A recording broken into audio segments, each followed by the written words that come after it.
Sir, first of all, welcome. Thank you. This has been a great. We had a session before and it was really great. So Thank you. let's start with the questions for the interview. Sure. Yeah. So you've worked across five continents in 7 countries. So if you're asked to tell your experience in a snapshot, what would it be like?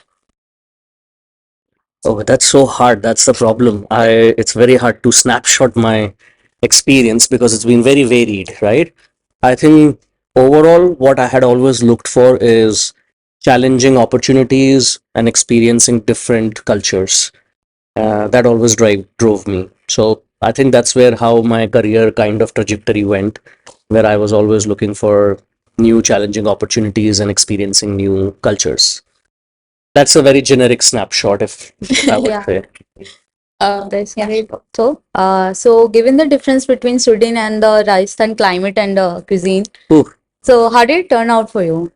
I think I personally prefer colder weather. Okay. So I think Sweden was pretty good when it comes to temperature wise. There has always been running joke with my friends when they will be like, oh, but when if the temperature goes like 28, 30 degrees there, and I'll be like, oh, it's so hot. And they'll be like, but you're from Rajasthan, isn't it hot there? And then I will always joke, why do you think I left the country? No, but honestly, of course, I love my country here. My parents are here. I still read news Hindi every day. So I think I've been very much in touch with what is happening here always. Temperature-wise, I do prefer colder climate. Okay. But with climate change, you never know if it will be colder here and warmer there very soon. So, yeah. Thank you. So you've been working with Electrolux for 11 years now. Mm. So what is it about the company that compels you to stick with it? Oh, I don't think it's specifically about the company. I think either I have, well, okay, one thing is that they have been pretty open to give opportunities irrespective of your specific skill set. But I would not say that it was only because the company did it. It also had my own role in it where I actively looked for them or searched for them, created my network. Because if you will see my profile, I have worked in many different functions, right? Yeah. It's been HR, it's been industrial relations, project management, operations management, crisis management, yeah, and then IT and digital, right? Open innovation. So, but it all happened because I was looking for those opportunities and I created a network and I created the trust in me that I can deliver, even if it's something new. So I think it was one push from my side and a pull from their side where they're like, okay, let's give the person a chance. And I think that's the specific main reason why I've stuck with Electrolux is because every year or every new role, I have learned new things. So it keeps me on my toes.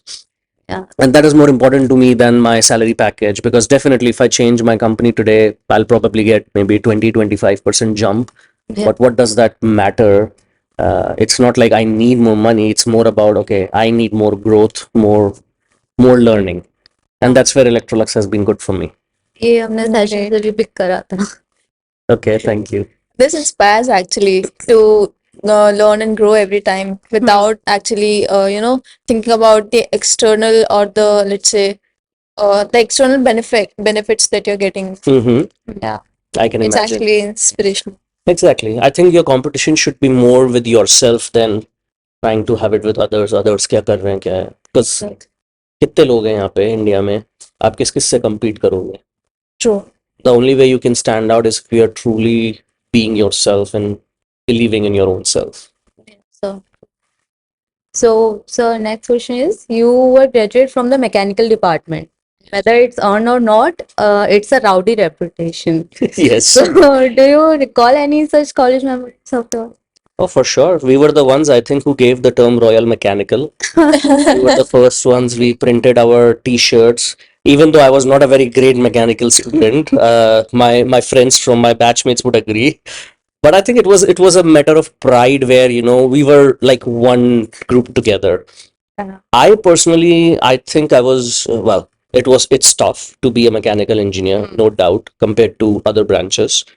No insult to other branches, but I think the simple reason is in mechanical, and why I really loved it is because in mechanical you have to learn about every branch a bit, right? Because every semester you had a subject either from electrical or from electronics or even CAD CAM and computer language. So basically you get exposure to every other field slightly. I don't think that happens in most other branches. So Those are quite monotonous. yeah, like they're focused in their specialization, Yeah. but mechanical is developed in a way where it is okay.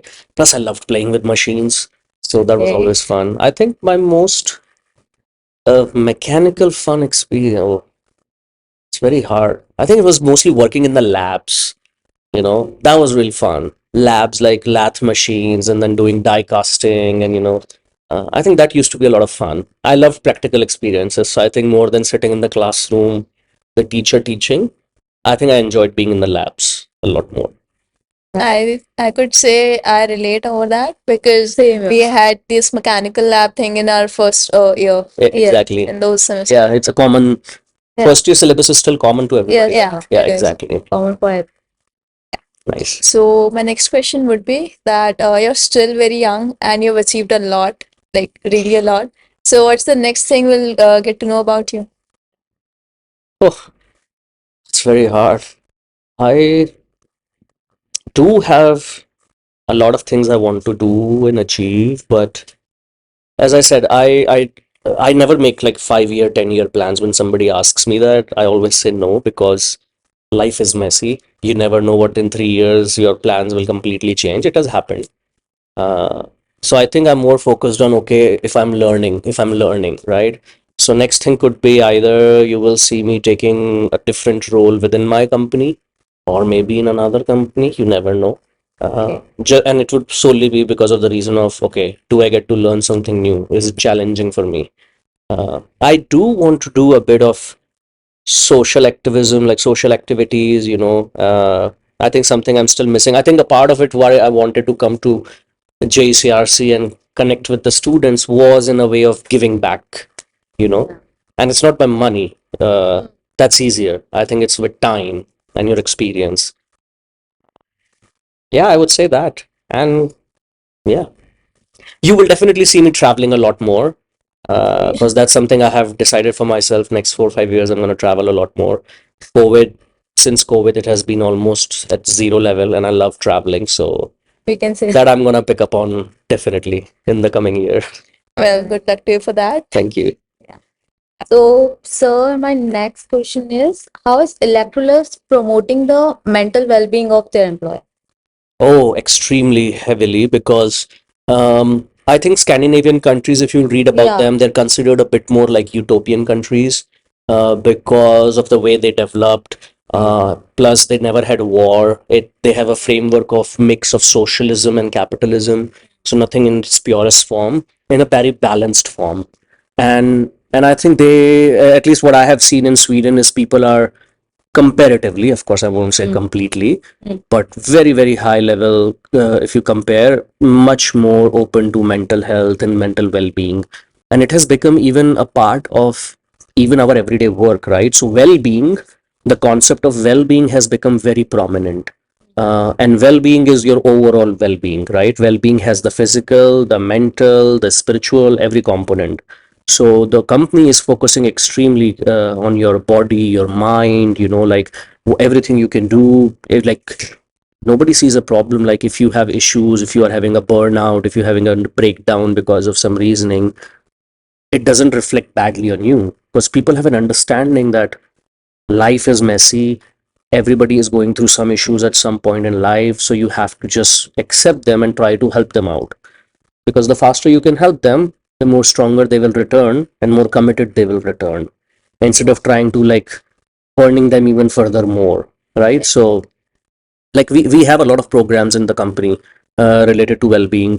If you need, like if it's something related to your work, you can even go and take sessions with the therapist if needed, to help you out. People do take sick leaves. Even sometimes when people burn out, they can go off if the doctor recommends. They will take maybe 1 month, 2 month leaves just to recover and then come back. And it's not look negatively on you. It's the simple understanding that we are human beings and everybody can have some issue at some point, right? So it's just being empathetic about it. So that way I would definitely applaud my company because they have been very good about it. Yeah. How is Electrolux promoting the mental well-being of their employee? Yeah. Well, there I have a very positive outlook. As you know, Scandinavian societies are considered pretty utopian in terms of lifestyle, uh, and they have a lot more focus on your life quality more than anything else. The quality of life is equally important. I think it comes in the culture then because Electrolux is also a Swedish company, 100 years old, Swedish heritage. So I think it is also ingrained in the culture of the company where quality of life is also equally important. And I think over the last 5, 10 years since I've been in the company, at least I have been able to see so much progress as the conversation around mental health and well-being has also improved across the world in media, whatever. I've also seen it a lot more happening in the company. And there I have a very positive outlook because even since the beginning, I always saw that, like, they have, you treat people like people, they are a resource, but they're also human beings. And that is very important because life is messy. Anybody can go through some kind of issues in life, be it whatever in their family or personal life. So you need to have that understanding that, okay, somebody is going through a tough time. Let's be empathetic about it. Let's try to help them. Because the faster you help them, the earlier they will come back with a lesser recovery time and more committed to the job. So it's a win-win for both. And I think the company has been very open about it in terms of, like, we have this concept of well-being, and well-being is about mental well-being, physical well-being, even your spiritual well-being to some extent. Nothing to do with religion in that sense, but, like, just that you feel confident as a person, that you are able to go through your life with relative success or ease. So I think that's where I see, like, Electrolux has a lot of programs in terms of, like, we run quarterly. Sometimes we have like half marathons that they will what do you call discount for people, like employees, that if they want to participate, or some events and stuff. So that's more presenting your physical health. But what people forget, and why I'm talking about physical health, is because physical health has a very big impact on your mental health. Yeah, exactly. So if you think that just by doing meditation your mental health will be good, I am here to tell you that I don't think that will be the case. It will help for sure. But truly, if you really want to be better, you have to focus on your physical health, which means not just yoga, but doing something that pumps your blood, that helps with your cardiovascular system. Because I know the feeling how it goes. Like, if somebody is going through depression or burnout, if you go to any therapist, the first thing they will say, are you exercising? And if you're not, you have to start exercising because it has an impact on your entire body, right? Because you feel more energized, more confident, more alive after the exercise. So, having said that, so summarize that, a lot focus on physical health also, but a lot of focus on mental health also. So if an employee is going through burnout, or if they've had burnout, it's not looked negatively. The company will provide the resources if it's needed to support them, if they need a break for 1 or 2 months, and then return back to the job, right? And the society is set up in a way. People have, if they have issues or they are stressed at work and they don't know who to talk to, and if it's something, then they can talk to HR, or they have therapists from an organization they hire, the Electrolux hires, that you can go and talk to them and understand, okay, if it's work related. So I think all those support systems help in the end both the company and the employee, because it creates a more productive atmosphere. So something I'm really proud of that Electrolux does. That's nice to hear. Like, so the next question we have is, you were successfully managing investments and financial systems for ISAC Denmark after the 2008 crisis. Would you like to share the experience of how different the perceptions regarding the financial sector and its stability were back then? Well, definitely it was a very tough time, but let me clarify. My investments were very limited because ISEC was an NGO. So, of course, they had funds in Denmark, the national chapter. But then my job was to, of course, deal with the investments on behalf of the company. And yes, we had a mandate like, okay, we do not invest money into any funds which are related to a arms supplier or a tobacco manufacturer company. That was my mandate. But other than that, it was more about, okay, how do these investments help the company, or not the company, the organization back? How can we invest this money? Or some of the investments were specifically going into the people. Can we send people to new experiences? Can we grow them in some way? Maybe some events or organizations or conferences. So it was more about that. So I didn't had very, yes, they were restrictive because the climate was very hard right after that. But also my mandate was really very focused. So I didn't have to deal with the overall complications of the financial system that time, honestly speaking. But it was a great experience. At a age of 23, 24 years old, to be managing even for a year investments and a big chunk of money on behalf of an organization is a good experience. Yeah. Yes, it is. It's a yeah. So Quite rich. Quite rich. So it's a very general question, sir. mhm. Ki as a student, we are so much influenced by our this hype surrounding us, which is like having the certain must to have skills in our resume. Uh-huh. So what do you think that what are the important thing which a student must have like in their resume as well and apart from that? Oh, what are those skills? Can you give me some examples that is must have today? For Like example, you need to know some coding skills, or maybe you must be good in communication. Mm-hmm. If not, team management. if you're not a very perfect coder, you still need to be a good communicator so that you can, you can share your say knowledge Okay. with your So we're peers. not talking technical skills, but more, I would say, life skills in Yeah. some sense. Uh, what was the question? Sorry to repeat again. Like, So what are the things important to the student to focus on okay, rather than get influenced by these hype? okay, okay. Um, I think it's extremely important to focus on the softer aspects because, as I was talking in the seminar also, Yeah. that you have to remember that you're gonna deal with people through and through. Hmm. You're not gonna sit in a cubicle where it's just you and your machine, and then that is your life. Not gonna happen in 99% of the cases. And that simply means that you have to prepare yourself to be able to talk to people. Hmm. So the early on you start practicing and improving your communication skills, the more the help it will give you, right? Team management, I will not so worry about it because I don't think as a fresher they're going to make you a manager. They never do. Even doesn't matter if you had the highest placement package, they're not going to make you a manager right away. They will always first make you as a contributor, as a single team person, not team manager. So I think that skill you will learn later, but communication, even to your peers, Yeah. how will you convey your message and how do you articulate it? That is very important. And I think that's a skill a student should focus on from very early on. It doesn't matter you do it in Hindi or English, but you should be at least in one language, especially if you're working in India, even Hindi is fine. You should be able to articulate what you want to say. Exactly. And that is something you will only gain with practice. It's most cases, it's not something that you are just born with. Yeah.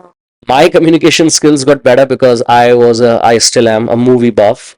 And from very early age, I was watching Hollywood TV shows and movies. But I was also a news buff, so I used to watch news, read news. That is how my vocabulary improved. That is how my communication skills improved, right? Yeah. Because didn't have that much experience or even opportunities in the school time to be talking to people. But you have to find those opportunities. For me, ISEC in college time, ISEC became that opportunity. But you need to figure out, okay, if those opportunities are not in the college, how can I create them in the college environment? And if not, how can I create them for myself, whatever be the way? Because that will be extremely important. And and more than anything else, be original. Just be you, rather than trying to fit into a mold. I know it takes a lot of brave heartness, to be able to say, okay, I'm just gonna be myself and doesn't care what the world thinks. But I think that's the true way to go because that is how you stand out. If you truly want to stand out, you can't just do everything that others are doing and expect that you will stand out. Then you have to do things in your way, the way you believe them. Focus on your communication skills, have always empathy for people, and just be original. Okay. The three tricks we are getting. Okay. Yeah. Yeah. Moving on to the next question. What does it take to succeed in as a digital transformation leader? I think it comes to the same thing. People. People.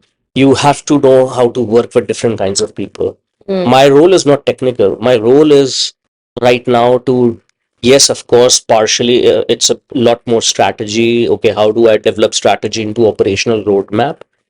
for the company, but it is more about working with people. It could be senior stakeholders, senior VPs, it could be directors, it could be people under me, contractors, or peers at a junior level, doesn't matter. It's how can you bring everybody together, sit together, and work on a common problem. And that is basically the requirement of my job today.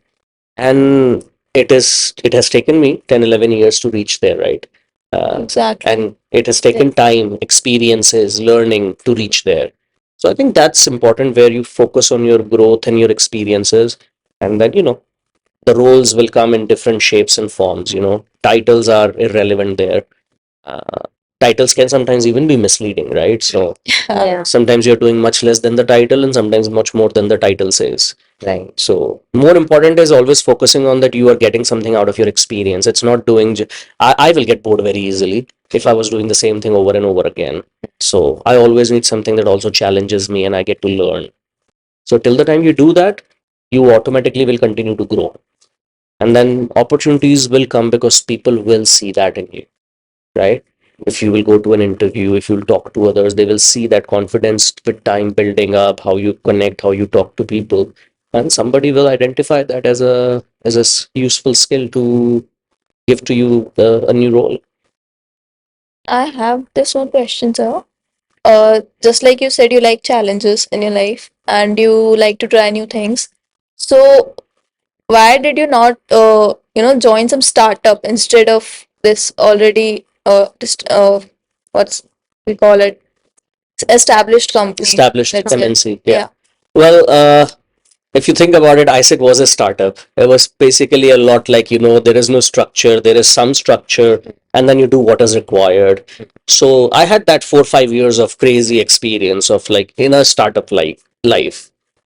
But then I had different conditions, like I was abroad, first of all. That time the startup culture was just building up, and I had different life priorities at that point. So, and I saw Electrolux since I was actually already knew about the company because they were a strong partner with ISEC. So I kind of had an understanding of the culture and Scandinavian culture. I had lived in Denmark for a year. So when I joined there, I joined as an intern, and I was like, okay, let's give it a year and then we'll see. 1 year turned to 2 to 3 to 4. So again, if I someday feel that my challenges are not enough, then I can maybe even move to a startup.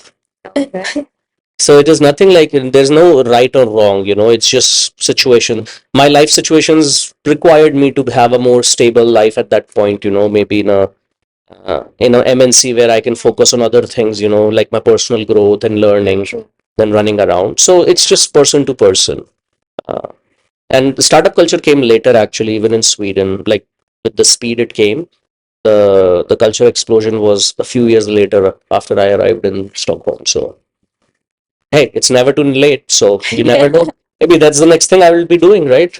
Okay. Joining a startup. Yeah, we'd like to see that. Definitely. Let's see. So yeah, we have a rapid fire round for you. Yes, sir. Okay, that I'm generally very bad at, but we'll give it a good try. Well, Neha, let's start that. Okay.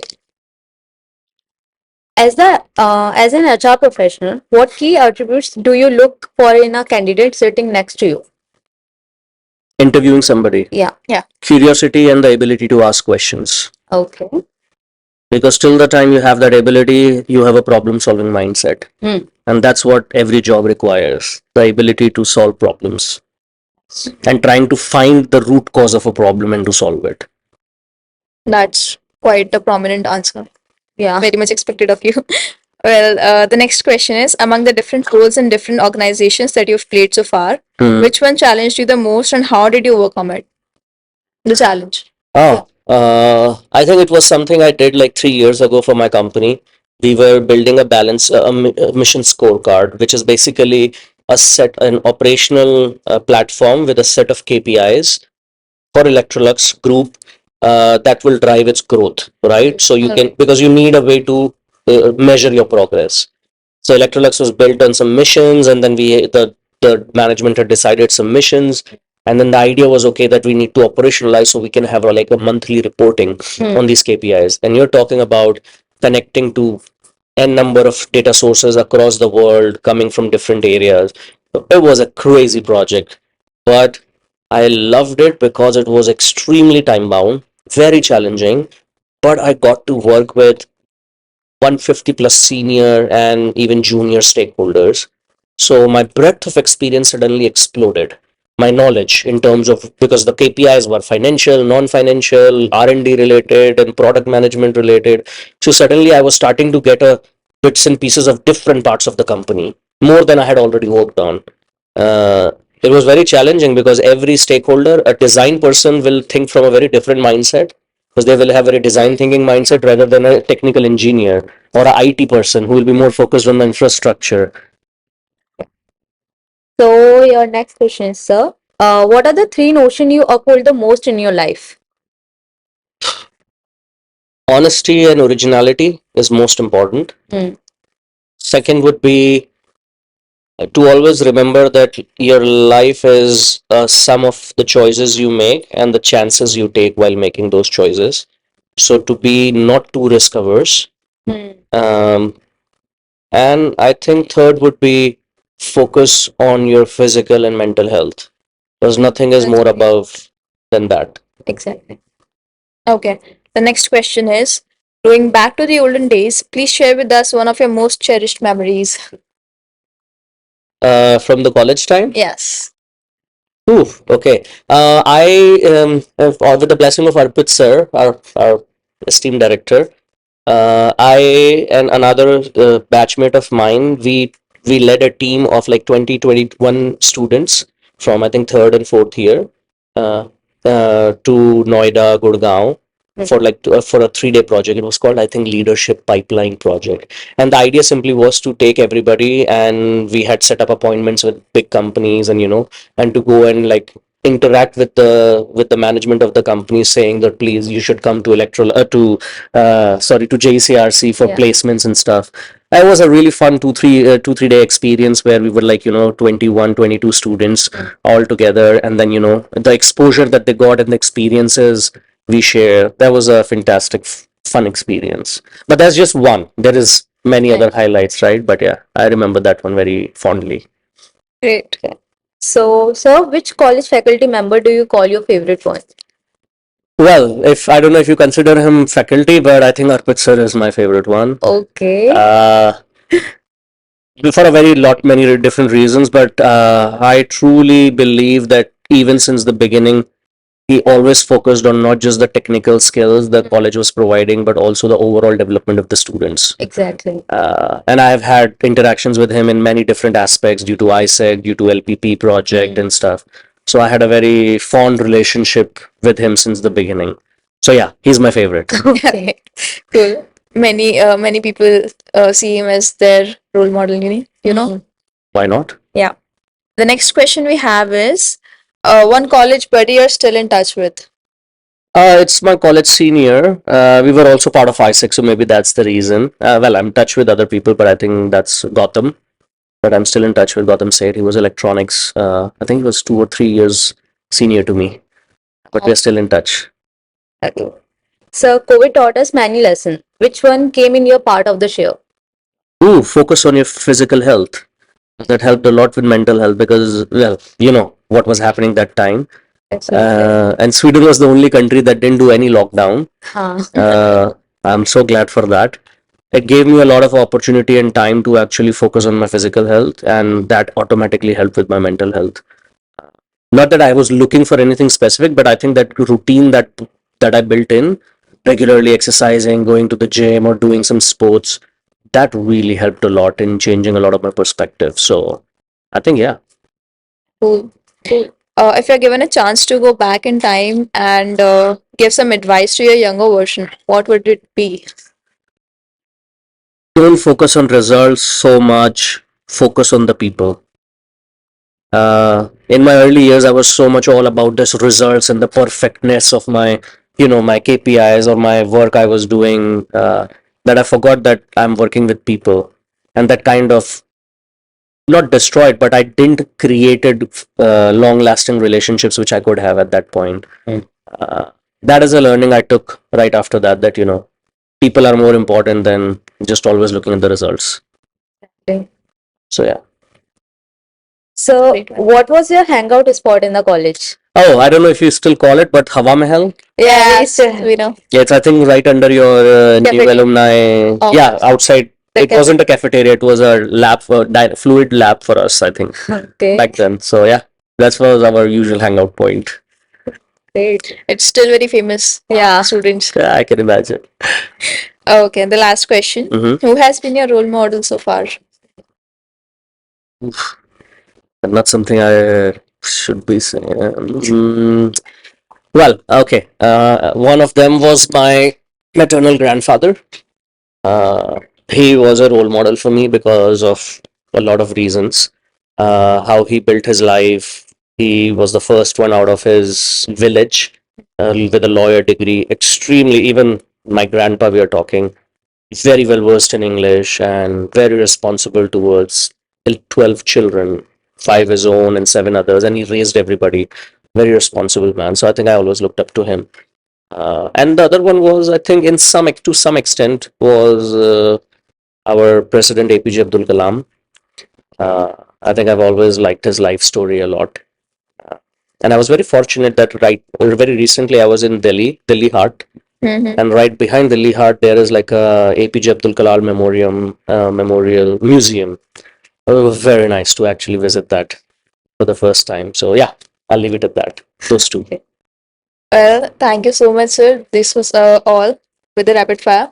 Thank Yeah. you. And we'd like to thank our viewers as well.